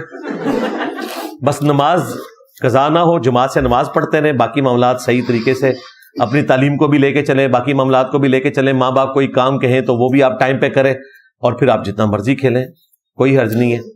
مسئلہ اس وقت ہے کہ جب یہ گیمیں کوئی ایسی شکل اختیار کرتی ہیں جس میں شریعت کی پابندیاں ہرٹ ہو رہی ہوتی ہیں، یا آپ جوا لگانا شروع کر دیں، پھر غلط ہوگی. ہم فارمیسی پر کام کرتے ہیں، ہمارے ساتھ لڑکیاں بھی کام کرتی ہیں. ان کے ساتھ کام کے علاوہ کس حد تک بات کر سکتے ہیں؟ کام کے علاوہ کوئی بات کرنے کی ضرورت نہیں ہے. کسی کے ساتھ کوئی ہمدردی کرنے کی ضرورت نہیں ہے جی. ہاں، مہربانی کریں. ہم کوشش کرتے ہیں بات نہ کریں، لیکن وہ پہل کرتے ہیں. اچھا جی، وہ پہل کرتے ہیں تو ٹور پہن دو. ان کو بتائیں کہ ہم انجینئر صاحب کے اسٹوڈنٹ ہیں، اور ہمیں انجینئر صاحب نے بتایا کہ سورۃ النور میں لکھا ہے مومن مردوں سے کہو کہ اپنی نگاہوں کو نیچا رکھیں، اور مومنہ عورتوں سے کہو کہ وہ بھی اپنی نگاہوں کو نیچا رکھیں. تو پہلا بریک تو یہی ہے. پھر بخاری مسلم میں حدیث ہے، نبی علیہ السلام نے کہا کہ عورتوں سے جو نامحرم ہے، میل ملاپ سے بچو. پوچھا گیا ہے دیور اور بھابھی، فرمایا کہ دیور موت ہے، جیٹھ موت ہے. ادھر بھی آپ نے آخری درجے تک اوائڈ کرنا ہے. ایک تو ہے کمبائنڈ فیملی سسٹم میں، وہاں پہ نگاہوں کا پردہ ہوگا، باقی مٹکے والی بات نہیں ہوگی، علیحدگی میں نہیں ہوگا. جس طرح جامعہ ترمذی میں حدیث ہے سنن نسائی الکبریٰ میں کہ جہاں 2 اجنبی مرد و عورت ہوتے ہیں، تیسرا شیطان وہاں پر ہوتا ہے، تو وہ آپ نے اوائڈ کرنا ہے. اس چیز کا آپ نے خیال رکھنا ہے. بس کام سے کام رکھیں بھائی. ضرورت کے تحت آپ گفتگو کر سکتے ہیں. اسی طریقے سے کو ایجوکیشن جہاں مجبوراً آپ کو پڑھنا پڑ رہا ہے، ضرورت کے تحت کریں، کوئی مسئلہ نہیں. فیمیلز کزنز کے سامنے ڈانس کر سکتے ہیں جی. فیمیل کے سامنے اگر تو فیمیل ڈانس کر رہی ہے اور ویڈیو نہیں بن رہی ہے اور کنٹرول انوائرمنٹ میں ہے تو کوئی مسئلہ نہیں ہے. لیکن اگر کوئی مرد و عورت کا اختلاط ہے پھر مسئلہ ہے. صحیح مسلم میں 4705 سے 4710 تک حدیثیں ہیں جن میں نبی علیہ السلام نے فرمایا کہ دین اسلام میں 12 خلفاء تک محفوظ رہے گا. تو یہ 12 خلفاء کون سے ہیں؟ یہ آپ 12 خلفاء انجینئر محمد علی مرزا لکھیں. 8 سے آلموسٹ 2-2.5 سال پہلے جب بنو امیہ کے ایک بندر نے امام مہدی علیہ السلام کو ننگی گالیاں دی تھی، تو اس وقت میں نے ایک ویڈیو ریکارڈ کروائی تھی، اس میں میں نے تفصیل سے یہ ساری چیزیں ذکر کر دی ہیں. 12 خلفاء کا کانسیپٹ، چونکہ 12ویں امام محمد مہدی ہیں، قرب قیامت میں آئیں گے، تو اس کانٹیکسٹ میں نے ساری احادیث کور کی ہیں، وہ آپ ویڈیو دیکھ لیں. کیا نیک لوگوں کے لیے قبر کا وقت جلد گزر جاتا ہے قرآن و حدیث کی روشنی میں؟ جی، نیک لوگوں کے لیے قبر کا وقت بھی، حشر کا وقت بھی آسانی سے گزر جائے گا، انہیں پتہ نہیں چلے گا. اور جو گناہگار لوگ ہیں ان کے لیے تو بہت مشکل ہو جائے گی. اللہم حاسبنا حسابا یسیرا، آمین. میں اب رفع الیدین کے ساتھ نماز پڑھتا ہوں، مگر ایک بندے نے میرے والد صاحب کو شکایت لگائی ہے، جس کی وجہ سے میرے والد صاحب نے مجھے کہا ہے کہ جیسے سب نماز پڑھتے ہیں ویسے نماز پڑھو. تو ابا جی کو بتائیں کہ حدیث میں تو یہ نہیں ہے کہ جیسے سب نماز پڑھتے ہیں ویسے نماز پڑھو. نبی علیہ السلام نے فرمایا کہ جس طرح مجھے نماز پڑھتے ہوئے دیکھتے ہو، صلو کما رأیتمونی اصلی، ویسے نماز پڑھو. تو ابا جی کو یہ بتائیں کہ اگر آپ ایران میں ہوتے تو آپ پھر شیعہ کی طرح نماز پڑھ رہے ہوتے، اور اگر آپ سعودیہ میں ہوتے تو پھر وہابیوں کی طرح نماز پڑھ رہے ہوتے. تو یہ نماز کون سی ہے کہ ہر ملک میں جا کے اس کی شکل ہی بدل جاتی ہے؟ تو آخر فیصلہ کہاں ہونا ہے؟ کتابوں میں ہونا ہے. اور یقیناً آپ کے ابا جی غوث پاک کے تو ماننے والے ہوں گے. ہاں، کیونکہ غوث پاک کے دھوبی کو اشری تھانوی بھی مانتے ہیں، انہوں نے بھی واقعہ لکھا ہے، اور بریلوی بھی مانتے ہیں. غوث اعظم ان کو دیوبندی بھی کہتے ہیں کیونکہ وہ بھی صوفی ہیں، اور بریلوی بھی کہتے ہیں. اور غوث پاک کی جو کتاب ہے غنیت الطالبین، اس میں تو نماز کا طریقہ وہی لکھا ہے. تو ان کو بتائیں کہ ابا جی غوث پاک کی 11ویں کھائیں، ان کے دھوبی کا ذکر سنا، تو نماز بھی اسی طریقے پہ پڑھ لیتے ہیں جو انہوں نے لکھی ہے غنیت الطالبین. ظاہر ابا جی کو آپ نے قرآن بخاری مسلم کا تو حوالہ نہیں نہ دینا، وہ تو بزرگوں کے ماننے والے ہیں، تو ان کو بزرگوں کا حوالہ دیں، اور پھر ان کو پھکی دیں کہ غوث پاک تو پوری کائنات کو اس طرح دیکھتے تھے اپنی ہتھیلی پر جس طرح رائی کا دانہ، اور لوح محفوظ بھی وہ پڑھ لیتے تھے. تو ابا جی غوث پاک نے لوح محفوظ پڑھا، اور وہاں انہوں نے رفع الیدین کے ساتھ نبی اسلام کی نماز کا طریقہ دیکھا، کیونکہ لوح محفوظ کے اوپر ہر چیز لکھی ہوئی ہے، قرآن بھی، الہامی کتابیں بھی، بخاری بھی، مسلم بھی، نبی اسلام کی پوری بایوگرافی لکھی ہوئی ہے، ہر انسان کی بایوگرافی لکھی ہوئی ہے. تو غوث پاک نے جب دیکھا کہ لوح محفوظ کے اوپر نماز کا طریقہ رفع الیدین کے ساتھ ہے، تو انہوں نے رفع الیدین سے نماز پڑھی. اور اگر وہاں انہوں نے دیکھا ہے کہ رفع الیدین کے بغیر تھی نماز، اور انہوں نے اپنی طرف سے یہ دین میں داخل کیا ہے، تو غوث پاک نہیں رہتے، وہ تو بدعتی ہو جاتے ہیں. تو آپ بتائیں وہ کیا ہے؟ تو ان کو ان کے بزرگوں کا حوالہ دیں بھائی. اور آخری بات ان کو بتائیں کہ قادیانی جو ہے نا بغیر رفع الیدین کے نماز پڑھتے ہیں. تو ابا جی قادیانی والی نماز میں نہیں پڑھ سکتا، میں مسلمانوں والی نماز پڑھوں گا. لو سامو، کیا مردے کو قبر میں لواحقین کے آنے کی خبر ہوتی ہے؟ اس طرح کی کوئی بات رپورٹ نہیں ہوئی ہے، سوائے اس کے کہ بخاری مسلم میں ہے کہ جب دفنا کر جاتے ہیں تو جانے والوں کے قدموں کی آہٹ سنتا ہے. بس وہ ایک لمحے کے لیے اسے عبرت کے طور پر آہٹ سنائی جاتی ہے. اگر نیک ہے تو خوش ہوتا ہے کہ میں اپنے اعمال لے کر آیا ہوں، اور اگر بدکار ہے تو اس کی حسرت میں اضافہ ہوتا ہے کہ میرے رشتہ دار مجھے چھوڑ کر چلے گئے. بخاری میں ہے، ہم انس بن مالک کے پاس آئے اور ان سے حجاج کے متعلق شکایت کی، انہوں نے کہا صبر کرو. بالکل یہ حدیثیں میں نے بیان کی ہیں ظالم حکمرانوں سے متعلق، بالکل ہیں یہ حدیثیں. زید بن ارقم کا خط بھی آیا تھا انس بن مالک کے پاس. کیا اس حدیث میں ظالم حکمران کے ہوتے ہوئے صبر کی تلقین کی گئی ہے؟ جی بالکل صبر کرنا چاہیے. اگر آپ کے پاس مین پاور نہیں ہے تو آپ نے ریٹ آف دی گورنمنٹ کو چیلنج نہیں کرنا، ادروائز جن کے ہاتھ میں پھر سلطہ ہے وہ باقیوں کو مار دیتے ہیں، اسی لیے منع کیا گیا ہے. اب بعض لوگ ڈیویٹ ہو گئے حضرت حسین ابن علی کی سٹرگل سے. حسین ابن علی نے جنگ نہیں لڑی کربلا میں، جنگ ان پر مسلط کی گئی. وہ تو اپنے بیوی بچوں کے ساتھ کوفے میں شفٹ ہو رہے تھے تاکہ ایک پولیٹیکل سٹرگل لانچ کریں گے، قبائل ان کے ہاتھ پر بیعت کریں گے، پھر وہ یزید سے 1 to 1 بات کریں گے کہ ہاں بھائی کیا ارادہ تیرا، اور پھر جا کر کہیں جنگ تک نوبت جانی تھی. لیکن اگر آپ کے پاس مین پاور نہیں ہے تو پھر آپ نے جنگ نہیں لڑنی. ہاں جب جنگ مسلط ہو جائے پھر تو آپ کے پاس کوئی چارہ ہی نہیں ہے نا. آپ کے گھر میں چور گھس آئے ہیں اور آپ کو مارنے لگے ہیں، تو پھر آپ کے پاس بھی اگر ہے تو آپ بھی ہاتھا پائی کریں گے. اس میں اگر آپ مارے جاتے ہیں، صحیح مسلم میں حدیث ہے، تو شہید ہیں. اور اگر وہ مخالف مارا جاتا ہے تو آپ کے اوپر کوئی شرعی سزا نہیں ہوگی، وہ حرام کی موت مر گیا. پاکستان کے قانون میں بھی اس حوالے سے کوئی سزا نہیں ہے اگر آپ کے گھر میں چور گھس آتے ہیں. باقی جو یہ پولیٹیکل اختلافات ہو رہے ہیں، مذہبی اختلافات، فرقہ وارانہ اختلافات، اور اس کی بنیاد کے اوپر آرمڈ کنفلکٹ کرنا، جتھے بنانا، روڈز کو بلاک کرنا، خودکش حملے کرنا، یہ ساری کی ساری چیزیں غلط ہیں. اسی کے لیے کہا گیا صبر کرنا ہے. کیا آفس میں سب آرڈینیٹ سے سخت رویہ اختیار کرنا خلاف سنت ہے؟ جن ورکرز کو انسینٹیو نہ ملے وہ کام میں دلچسپی نہیں لیتے. جی کام تو ان سے لینا ہے بھائی، سختی کرنے کی بجائے کٹ لگائیں ان کی تنخواہوں کے اوپر. سیدھی سی بات ہے، حرام تو نہیں آپ نے ان کو کھلانا، یہ آپ کی ذمہ داری ہے. باقی سخت رویہ یہ ہے کہ آپ گالی گلوچ کریں، آپ ڈیکورم کے اندر سختی سے کام لیتے ہیں سب آرڈینیٹ سے، تو وہ آپ اس کی نوکری کو حلال کر رہے ہیں اور اپنی نوکری کو حلال کر رہے ہیں. تو یہ آپ کی ذمہ داری ہے. باقی ہیومن ڈگنیٹی وائلیٹ نہ کریں. ڈرائیور ہے، خانسامہ ہے، یا آپ کے ساتھ کوئی اسسٹنٹ ہے، سب سے آپ جمع کے سیغوں میں بات کریں، آپ کے ساتھ بات کریں. جس طرح آپ دیکھیں ہم نے علماء کی مٹی پلید کر دی ہے حافظہ اللہ کہہ کے بھی. اب اینکرز ان سے جا کے پوچھتے ہیں کہ جی وہ تو آپ کو حافظہ اللہ کہتے ہیں جی حافظ اللہ تو بات جو کچھ کہہ دے رہے ہو. حالانکہ اس کے بعد بھی کوئی گالی گلوچ نہیں کرتا, صرف غلطی ہائی لائٹ کرتا ہوں. حافظہ اللہ میں کوئی ایکٹنگ کے طور پہ نہیں کہہ رہا ہوتا, ہیومن ڈگنیٹی میں کہہ رہا ہوتا ہوں. ایک رائٹ ہے ایک انسان کا کہ ہم اس کو دعا دیں. کافر کو بھی آپ حافظہ اللہ کہہ سکتے ہیں من الجنتی والناس, جب تک وہ زندہ ہے, مرنے کے بعد نہیں. ہیومن ڈگنیٹی وائلیٹ نہ کرے. مولانا اشرف علی تھانوی صاحب پروٹوکول سے بولے, بعد میں بے شک آپ تھانوی رسول اللہ کا رد کریں لیکن نام احترام سے لے لیں. مولانا احمد صاحب بریلوی صاحب, میں تو اعلیٰ حضرت بھی کہتا ہوں, حالانکہ میں ان کے عقیدوں سے سخت اختلاف رکھتا ہوں. ہیومن ڈگنیٹی اپنی جگہ رکھیں اور اختلاف رائے اپنی جگہ. اگر طلاق دینے کے بعد بھی اکٹھے رہیں, علیحدہ نہ ہو, تو اولاد کیا کر سکتی؟ جبکہ مفتی صاحب نے بھی کہا ہو کہ ان کی طلاق ہوگی, تو بھئی یہ آپ کا سوشل ایشو ہے, اس کا کوئی حل تلاش کریں. 3 طلاق کے بعد تو اکٹھے نہیں رہ سکتے.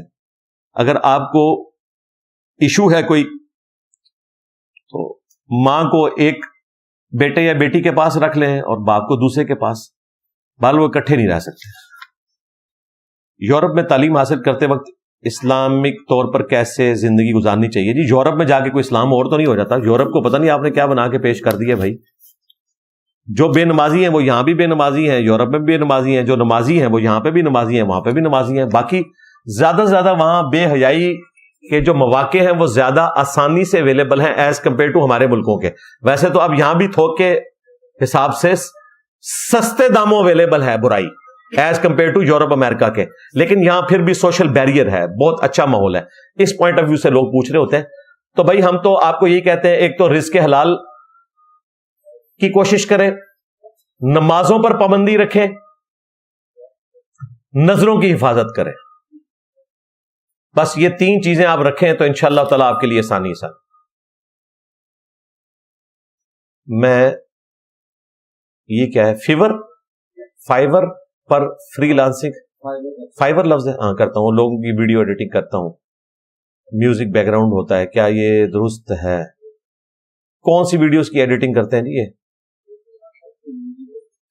نہیں, میوزک اگر صرف میوزک کرتے ہیں وہ تو غلط ہے. بعض اوقات بیک گراؤنڈ کے طور پہ اگر کوئی میوزک لگانا پڑ جاتا ہے تو اس میں چلے کوئی گنجائش نکل سکتی ہے. اگر وہ حلال چیز کا ایڈ ہے اور اس میں بھی حلال چیزیں دکھائی جا رہی ہیں, اور اگر اس میں حرام چیزیں دکھائی جا رہی ہیں تو بھئی وہ ایڈیٹنگ کہاں سے حلال ہوگی؟ آپ کی انزائٹی اور پینک اٹیک سے متعلق کوئی تفصیلی ویڈیو نہیں ہے, اس کی اسلامک پوائنٹ آف ویو سے کیا حیثیت ہے؟ چلیں آج میں نے تھوڑا بہت ڈسکس تو کر دیا اوور تھنکنگ کے اوپر, وہ آپ ڈاکٹر صاحب کی ذرا ویڈیو دیکھ لیں. فیوچر ٹریڈنگ حلال ہے یا حرام ہے؟ فیوچر ٹریڈنگ کے بارے میں جو ہمیں پتا چلا ہے اس اعتبار سے تو اس میں حلال والی کوئی گنجائش نہیں ہے. اب بہت ساری نوجوان نسل کہتی ہے کہ حدیث اور قرآن آن لائن موجود ہے تو مدارس میں جا کر کیوں دین سیکھیں؟ ہم خود سیکھ لیں گے. ٹھیک ہے, خود بھی سیکھیں اور مدارس میں اور علماء کے ساتھ بھی اپنا رابطہ رکھیں. ہم نے کبھی نہیں کہا کہ آپ مدارس میں نہ جائیں یا علماء سے نہ سیکھیں. ہم تو کہتے ہیں کہ علماء سے یہ سیکھیں کہ قرآن و سنت میں کیا لکھا ہوا ہے. علماء سے اگر آپ نے یہ پوچھنا ہے کہ آپ کا کیا خیال ہے, تو وہ تو بھائی آپ کا خیال ہو یا یروشلم میں بیٹھے ہوئے کسی یہودی ربائی کا خیال ہو یا ویٹیکن سٹی میں بیٹھے ہوئے پوپ کا خیال ہو یا امام کعبہ کا خیال ہو یا بریلی شریف میں بیٹھے ہوئے کسی بندے کا خیال ہو, یہ دین تو نہیں ہے نا. دین وہ ہے جو قرآن و سنت میں. تو مدارس والا سلسلہ اس وجہ سے نہیں ڈائلیوٹ ہوا. مدارس والوں کی حرکتیں ایسی ہیں کہ لوگ متنفر ہوئے ان سے. آپ کے ریگولر لیکچرز سنتا ہوں, علم میں اضافہ ہوتا ہے, لیکن عمل میں ناقص ہونے کی وجہ کیا ہے؟ وہ آپ خود ہیں نہیں وجہ, ہم کہاں سے وجہ ہے؟ ہمارا کام تو بتانا ہے بھائی. آج اگر مسلمان شراب پی رہا ہے یورپ امریکہ میں تو رسول اللہ کا کیا قصور ہے؟ آپ تو بتا گئے. نبی الاسلام کی زندگی میں بھی کئی لوگوں نے شراب نہیں چھوڑی. بخاری میں آتا ہے حضرت حمار تھے جو شراب پیتے تھے, پھر آگے حضور کی مجلس میں بیٹھ جاتے تھے, آپ کو لطیفے سناتے تھے, ہنسایا کرتے تھے, پازیٹیو لطیفے. پھر ان کو کوڑے پڑتے تھے, پھر وہی کرتے تھے. صحابہ نے کہا لعنت ہے تیرے اوپر. حضور نے کہا کہ لعنت نہ بھیجو, یہ اللہ اور اس کے رسول سے محبت کرتا ہے. یعنی دیندار تھے, محبت کرنے والے تھے, لیکن وہ ایک لت پڑی ہوئی تھی. تو اس طرح اگر کسی کو کوئی لت پڑ گئی ہے تو وہ اپنا خود احتساب کرنا شروع کرے اور روزانہ 1 منٹ کے لیے موم بتی کے فلیم پر ہاتھ رکھ کے جنت میں جانے کی پریکٹس کرے، پتہ چل جائے گا اسے۔ ماں باپ کی دعائیں اپنی اولاد کے حق میں کیسی ہیں، اس کے بارے میں رائے کا اظہار کرتے ہیں، ظاہر ہے قبول ہوتی ہیں، حتیٰ کہ بخاری مسلم میں آیا کہ بدعا نہ دو اپنی اولاد کو، بعض اوقات قبولیت کا وقت ہوتا ہے وہ قبول ہی نہ ہو جائے، تو ماں باپ کی دعائیں لینی چاہیے۔ بالکل، سنن نسائی میں حدیث ہے جنت تیری ماں کے قدموں کے پاس ہے، اور جامع ترمذی میں حدیث ہے کہ تیرا باپ جنت کا دروازہ ہے، اب تیری مرضی ہے تو اس کی حفاظت کر لے یا نہ کرے۔ لیکن یہ ساری چیزیں دنیاوی معاملات کے پوائنٹ آف ویو سے ہیں، دین کے معاملے میں آپ نے ماں باپ کی صرف وہ بات ماننی ہے جو قرآن و سنت کے دائرے کے اندر ہے۔ اگر قرآن و سنت کے خلاف وہ چلاتے ہیں تو قرآن میں واضح ہے کہ آپ نے ان کا کہنا نہیں ماننا، لیکن دنیا میں معروف طریقے سے چلنا ہے، سورہ لقمان میں ہے، اور بخاری مسلم میں آیا کہ مخلوق کی اطاعت صرف معروف میں ہے، منکر میں نہیں ہے۔ معصیت کے کاموں میں، خالق کی معصیت میں مخلوق کی اطاعت نہیں کی جا سکتی۔ آپ منگول آباء و اجداد پر فخر کرتے ہیں، جبکہ ترمذی میں نبی علیہ السلام نے فخر کرنے سے منع کیا۔ جی میں نے کوئی فخر نہیں کیا، آپ کو کس نے کہا کہ ہم نے فخر کیا؟ یہ آپ نے کسی مفتی کا کٹا ہوا کلپ، میرا کٹا ہوا کلپ دیکھا ہے، تو میری اس کے اوپر ویڈیو ریکارڈ ہے، میں نے کیا بات کی ہوئی ہے بھائی؟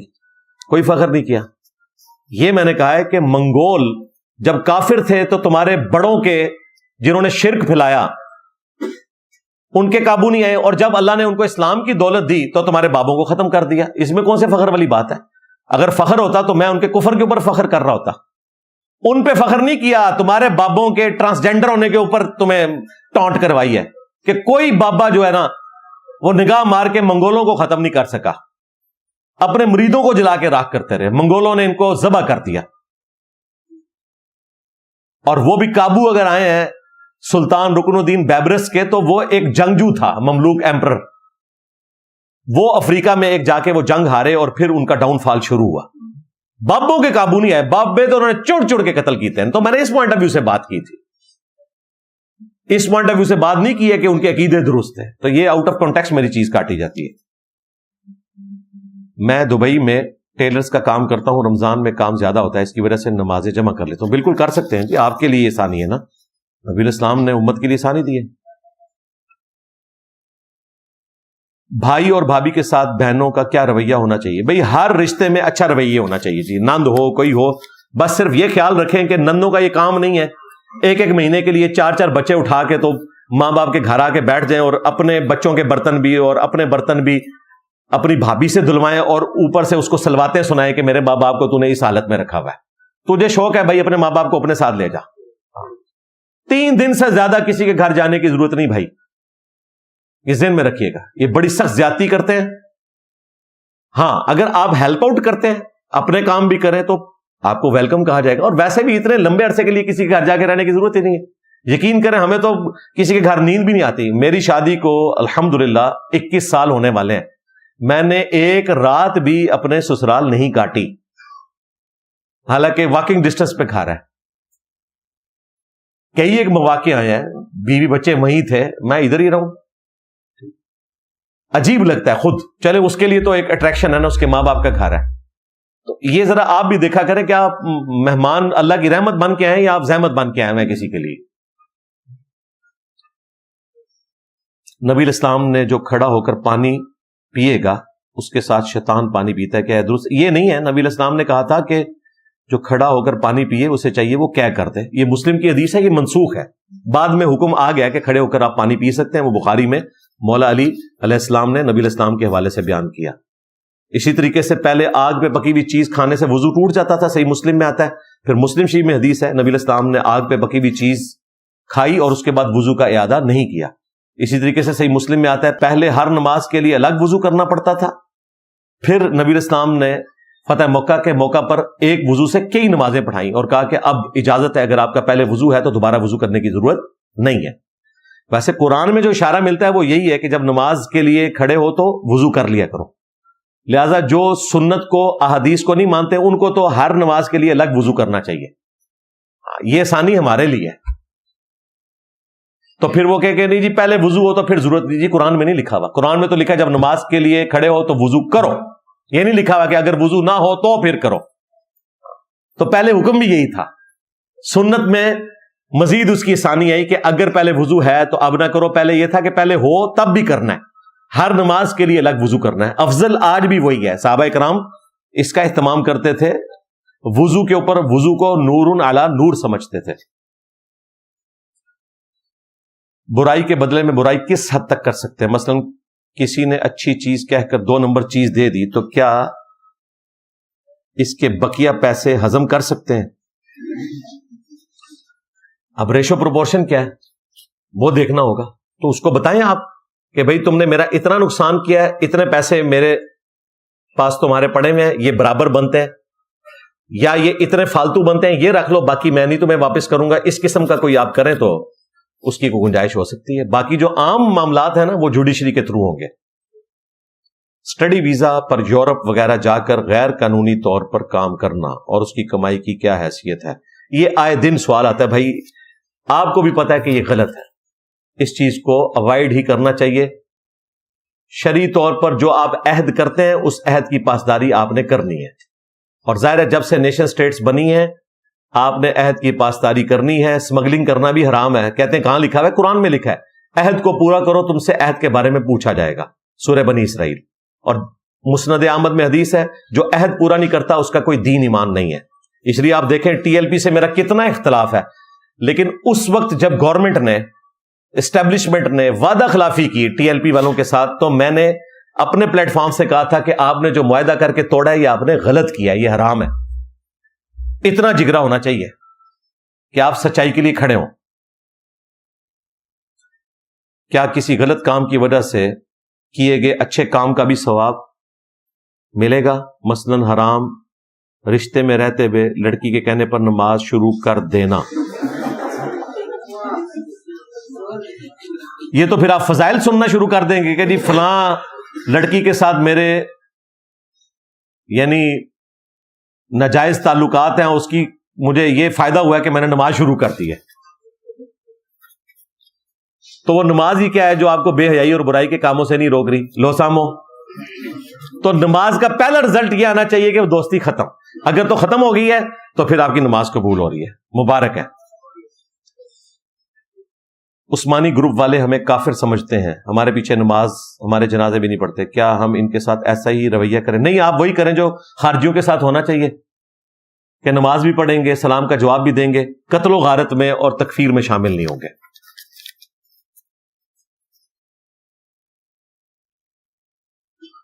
آج ہی گناہوں سے توبہ کی ہے اور نماز کی پابندی کا عہد کیا ہے، استقامت کی دعا کریں، اللہ تعالیٰ آپ کو استقامت دے جی۔ ہاں، ہماری دعائیں آپ کے ساتھ ہیں۔ امام مسجد کو 2 مرتبہ خواب میں نبی الاسلام کی زیارت ہوئی اور امام مسجد کہتے ہیں کہ نبی الاسلام رفع دین نہیں کرتے تھے۔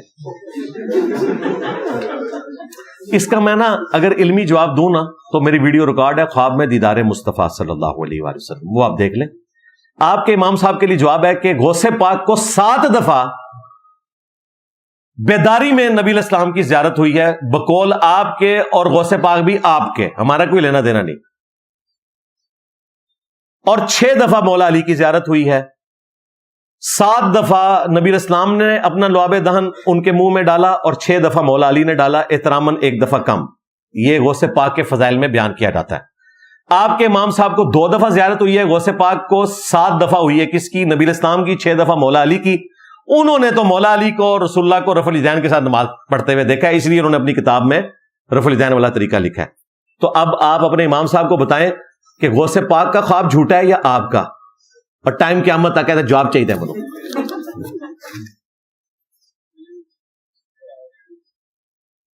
میرا سوال ہے کہ آنے والے سب مہمانوں کو قرآن و سنت کی ضروری تعلیم کے ساتھ ساتھ عمل کی محبت، ایثار کی دعوت، جی ایثار کی دعوت ہے، تو اسی لیے آپ کو آدھے گھنٹے بعد کہتے ہیں نا مہربانی کریں باہر چلے جائیں، باہر والوں کو موقع دیں۔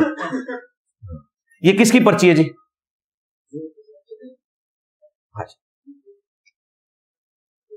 جی بالکل دیتے ہیں جی۔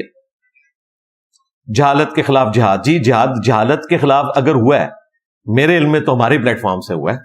انہوں نے کہنا میں کرتا ہے، یہ بھی وہ میاں صاحب نے مجھ سے سوال کیا جی میں آپ کیوں کرتے ہیں؟ او بھائی جب مجھ پہ اعتراض ہوگا تو جواب میں ہی کہوں گا نا۔ میں اگر مفتی تقی عثمانی صاحب کو کہوں کہ حضرت آپ نے یہ گاڑی کہاں سے نکلوائی ہے، تو آگے سے وہ یہی جواب دیں گے کہ میں نوکری کرتا تھا, یہ میری کمائی ہے, اس سے میں نے اپنی ذاتی کمائی سے اپنی گاڑی خریدی ہے. وہ یہ کہے گا کہ جی انجینئر صاحب تہاڈی کمائی نال تسی منو گڈی لے کے دیتی ہے. اچھا یہ بڑا لوگوں میں نا مشہور ہے کہ جی میں کہنے سے تکبر نہیں ہوگا. جب اعتراض کسی پہ کریں گے جواباً میں ہی کہنا ہوتا ہے, تو نہیں کہنا ہوتا. میں کہہ کر تکبر اس وقت ہوگا جب آپ میں کہہ کر سب کو کافر ڈکلیئر کریں گے, جو آپ کے بزرگ کہتے ہیں. میں کہہ کر آپ کہیں گے سب کو چندہ دینا حرام ہے, جو آپ کے بزرگ کرتے ہیں. میں کہہ کر آپ مسجد اپنی 1.5 اینٹ کی لادہ بنا دیں گے, جو آپ کے بزرگوں نے بنائی ہے. میں کہہ کر آپ کہیں کہ تمام اولیاء کی گردنوں پر میرا پاؤں ہے, جو آپ کے غوث پاک نے کیا. توبہ توبہ توبہ توبہ. میں نے پلانٹ ارتھ پہ اگر کوئی سب سے متکبر شخص دیکھا ہے نا, تو ان کا بابا دیکھا ہے, جو کہتا ہے تمام اولیاء کی گردنوں پہ میرا پاؤں ہے. اگر اس بابے نے کہا ہے, اگر نہیں کہا تو اللہ کے حضور بری ہے. میرے لیے سارے باپا جانی ہے, مجھے کسی سے کوئی ہمدردی نہیں بھائی. مجھے سب سے پہلے اپنی آخرت سے ہمدردی ہے. ہم کسی کی کوئی وکالت نہیں کریں گے سوائے صحابہ اور اہل بیت کے. تو عبد القادر جیلانی نے قصیدہ غوثیہ میں کیوں کہا تمام اولیاء کی گردن پہ میرا پاؤں ہے؟ کیا حضرت ابو بکر, عمر, عثمان و علی نے کہا کہ صحابہ کی گردن پہ ہمارا پاؤں ہے؟ اس سے بڑھ کر آپ فخر سے یہ بیان کرتے ہیں کہ جی یہ ان کے اولیاء کے سردار ہونے کی نشانی ہے کہ تمام اولیاء کی گردنوں پہ ان کا پاؤں ہے. آپ کو کبھی خیال نہیں آیا کہ اس بندے کا ذہنی توازن ٹھیک تھا جس نے یہ بات کی ہے؟ اور پھر اس میں ویلیو ایڈیشن کی ہے ہمارے کو کب نورانی صاحب نے. انہوں نے کہا کہ میں ایک دن سوچ رہا تھا کہ ولیوں میں تو صحابہ بھی آتے ہیں, تو ان کی گردن پہ بھی پھر غوث پاک کا پاؤں ہے. تو کہتے ہیں پھر مجھے اس کا جواب مل گیا کہ جس طرح چھوٹا بچہ جب آپ گردن پہ بٹھاتے ہیں نا, چھوٹا بچہ, تو جس طرح اس کا پاؤں ہوتا ہے نا, تو غوث پاک کا پاؤں اس طرح کا جو ہے وہ صحابہ کرام کے اوپر بھی ہے کہ گویا کہ انہوں نے اپنے اوپر سوار کیا ہوا ہے. دیکھو اپنا بابا لال کرنے پیچھے انہوں نے اپنا ایمان بھی ضائع کیتا, ٹھیک ہے, اپنے آپ نو بھی ذلیل کروایا, میرے ہتھوں اپنے بابے نو بھی ذلیل کروایا. اب مجھے بتائیں جب اس قسم کے فتنے اٹھیں گے تو پھر انجینئر صاحب تو میدان میں اتریں گے نا, میرے نبی سا ہے ہی کوئی نہیں, تیرے بابے تھے شاہ ہی کوئی نہیں. اس کے علاج میں پھر یہ چیز آئے گی, کہتے ہیں انجینئر صاحب کتوں آ گئے نے, وہ کہنا نا وہ کہنا کتوں بلا چمڑ گئی. جدو بلاواں آئی نے تو پھر ایک وڈی بلا آئے گی نا. دیکھیں نا جب وہ لاٹیاں اور رسیاں چھوٹے چھوٹے سانپ بنے تھے تو پھر وڈا سانپ آیا سی, حضرت موسیٰ علیہ السلام کا اژدہا, وہ ساروں کو ہڑپ کر گیا. تو دیکھیں اللہ کے فضل سے اس پلیٹ فارم نے ان کے سارے بابے ہڑپ کر لیے. وہ کہندے نا پہ گیا جو تواڈے بابے نو پہ گیا جے, نہ بھائی کھا گیا تواڈے بابے نو, کھا گیا, ڈکار بھی نہیں لیا اللہ دے فضل نال. میرے نبی سا ہے ہی کوئی نہیں, تیرے بابے تے شاہ ہی کوئی نہیں. میرے خیال ہے بس اتنی پرچیاں کافی ہیں, ابھی بھی کچھ پرچیاں باقی ہیں لیکن انشاءاللہ وہ کور ہو جائیں گی. ویسے بھی سب کچھ ریکارڈ ہے جی, یہ تو سارا شغل میلہ ہوتا ہے. اصل چیز تو آپ سے ملاقات ہے, اصل چیز وہ ہے. دوسرے نمبر پہ کرنٹ افیئر ہے, پبلکلی ریکارڈ ہونا, اور وہ میں گھر بیٹھ کے بھی ریکارڈ کروا سکتا تھا آپ کے سامنے, اس لیے تاکہ آپ لوگوں کی روحانیت سے میرے الفاظ میں بھی تاثیر پیدا ہو. باقی آپ کو پتا ہے کہ سب لوگ ایک ہی دفعہ آتے ہیں. آپ میں سے کتنے لوگ ہیں آج جو ریئل ٹائم پہلی دفعہ آئے؟ ذرا ہاتھ کھڑا کریں اور پیچھے مڑ کے دیکھیں, آپ کو اندازہ ہو کہ ہر دفعہ 300-400 لوگ پہلی دفعہ آتے ہیں. نیچے کر لیں, اور ہم ان سے ریکویسٹ کرتے ہیں کہ آپ کو اگلی دفعہ آنے کی ضرورت نہیں ہے. تبلیغی جماعت والے کہتے ہیں اگلی بار 2 بندے نال لے کے آنا, اسی کہتے ہیں نہیں, ہمارا کام جو ہے آن لائن ہے. باقی لوگوں کو موقع دیں, کبھی مجبوراً کسی دوست کے ساتھ آنا پڑے الگ بات, ادروائز ادھر آنے کی ضرورت نہیں ہے. ایک دفعہ آگے ایک تصویر میرے ساتھ کھنچوا لی, صرف ایک تصویر. ہاں, یہ ایک تصویر جو ہے نا اتنی بھاری ہے کہ اپنی قبر تک آپ اس کا وزن جو ہے نا اٹھائیں گے, اور اس کے ذریعے دعوت کا دروازہ بھی کھلے گا انشاءاللہ تعالی. تو اس لیے آپ کو بلایا جاتا ہے دار ارقم کا نمک کھلانے کے لیے, دار ارقم کا میٹھا کھلانے کے لیے, دار ارقم کا ماحول دکھانے کے لیے. آپ فزیکلی آ کر دیکھیں اور اس چیز کو آبزرو کریں, اور آپ کی اپنے استاد کے ساتھ ملاقات بھی ثابت ہو. میرے جتنے استاد ہیں ان کے ساتھ میری ملاقات ثابت ہے, چاہے وہ فوت شدگان میں ہے یا زندہ لوگوں میں شامل ہے, چاہے میں ان سے اختلاف رائے رکھتا ہوں یا نہیں رکھتا, دونوں صورتوں میں ملاقات ثابت ہے. تو آپ ایک دفعہ آئیں, اس ماحول کو آبزرو کریں, اس کی روحانیت کو دیکھیں, اور ہمارے لیے بھی دعا کریں, ہم بھی آپ کے لیے دعا گو ہیں. اچھا میرے بھائیوں، کافی سارے بھائیوں نے بہنوں نے دعاؤں کے لیے کہا ہے، اینڈ پہ ہم وسیلہ اور توسل کے طور پر دعا بھی کر لیتے ہیں انشاءاللہ تعالی۔ اللہم انی اسألک بأنک انت اللہ لا الہ الا انت الاحد الصمد الذی لم یلد ولم یولد ولم یکن لہ کفوا احد وإلہکم الہ واحد لا الہ الا هو الرحمن الرحیم الف لام میم اللہ لا الہ الا هو الحی القیوم لا الہ الا انت سبحانک انی کنت من الظالمین حسبنا اللہ ونعم الوکیل یا حی یا قیوم برحمتک استغیث ولا حول ولا قوة الا باللہ العلی العظیم۔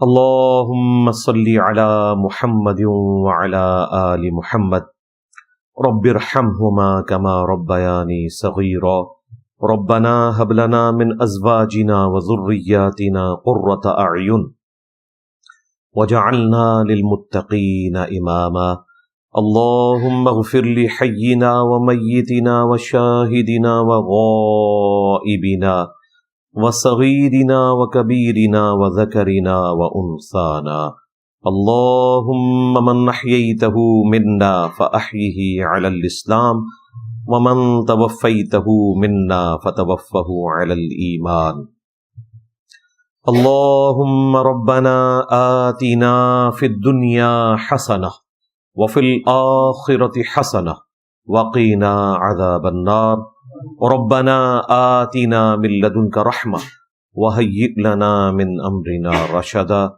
اللهم أحسن عاقبتنا في الأمور كلها وأجرنا من خزي الدنيا وعذاب الآخرة۔ اے اللہ، جن جن بھلائیوں کا سوال تیرے محبوب صلی اللہ علیہ وآلہ وسلم نے تجھ سے کیا، ہمارے حق میں، ہمارے ماں باپ کے حق میں، ہمارے بیوی بچوں کے حق میں، ہمارے رشتہ داروں کے حق میں، پوری امت کے حق میں قبول منظور فرما۔ جن جن چیزوں کے شر سے تیرے محبوب صلی اللہ علیہ وآلہ وسلم نے تیری پناہ طلب کی، تمام مسلمانوں کو ان چیزوں کے شر سے اپنی پناہ عطا فرما، خصوص بالخصوص فلسطین کے مسلمان، کشمیر کے، انڈیا کے، چائنا کے، افغانستان کے، یمن، عراق، شام، پاکستان میں جہاں کہیں کس پرسی کی زندگی گزار رہے ہیں، غیب سے ان کی عزت، آبرو، جان و مال کی حفاظت فرما۔ حاضرین کی تمام نیک دلی جائز دعائیں قبول فرما۔ حاضرین کے جو چھوٹے بڑے رشتہ دار فوت ہو چکے مغفرت فرما، جو زندہ ہیں انہیں قبر و آخرت کی تیاری کرنے کی توفیق عطا فرما۔ یہ تمام دعائیں تمام مسلمانوں کے حق میں قبول و منظور فرما۔ ختم نبوت صلی اللہ علیہ وآلہ وسلم کی برکت سے ہمیں نبیوں والا کام پوری امت تک پہنچانے کی توفیق عطا فرما۔